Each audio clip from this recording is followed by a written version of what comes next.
জয়রাম। পরম দয়াল শ্রী শ্রী রাম ঠাকুরের জীবনে প্রথম থেকে নানান অসম্ভব লীলা কাহিনী বেশিরভাগ অংশই প্রচ্ছন্ন রয়ে গেছে।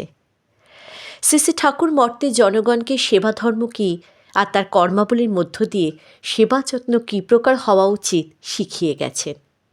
দৃষ্টান্ত সকল বাস্তবে অনুধাবন করতে পারলে তার আদর্শ সর্বৈব বান্য বলে মেনে নিতে হয়। পরের জন্য দুঃখ কষ্ট বা গ্লানি সহ্য করার ধকল কজন সহ্য করতে পারে? ঠাকুরের আদর্শ কেউ কি পেরেছে ধরে রাখতে? বুঝিয়ে গেছেন সেবার কাজ গাছের ফল নয়, পারলাম আর কুড়িয়ে নিলাম। সেবা করতে জানতে হয়। সেবা নিতে পারি, সেবা করতে পারি কি? এ সহজলভ্য পথ নয়। শ্রী শ্রী ঠাকুর নামের অমৃত ভাণ্ডার ধরাধামে বয়ে এনেছেন।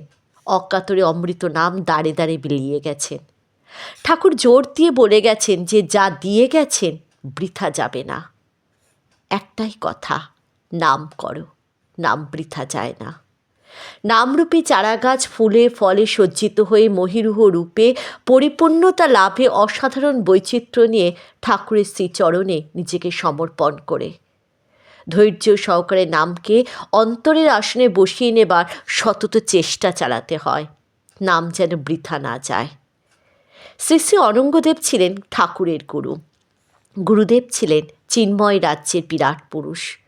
গুরুর নিকট থেকে ঠাকুরের সূক্ষ্মে দীক্ষা নোয়াখালীতে হয়েছিল, যে স্থানে তা পূর্বে বিস্তীর্ণ মাঠ ছিল। যিনি সূক্ষ্মে দীক্ষা দান করেন তিনি এক অতীন্দ্রিয় মহাতেজময় মহাপুরুষ। দীক্ষার পর ঠাকুরকে একটি মুক্ত মাঠের মধ্যে নিয়ে গিয়েছিলেন। সেখানে উভয়ের মধ্যে যেসব কথাবার্তা হয়েছিল তাহার মধ্যে একটি হয়েছিল যে এক অক্ষয় তৃতীয়ার মাঝে যাইবে এবং তারপর অক্ষয় তৃতীয়ার কামাখ্যা পাহাড়ে গুরু দর্শন হবে। ঠাকুর নিজ মুখে বলেছিলেন যে যখন গুরুর সাথে ঠাকুরের দর্শন হয়েছিল তখন শ্রী গুরুদেব দেহে থাকলে 600 বছর বয়স হতো।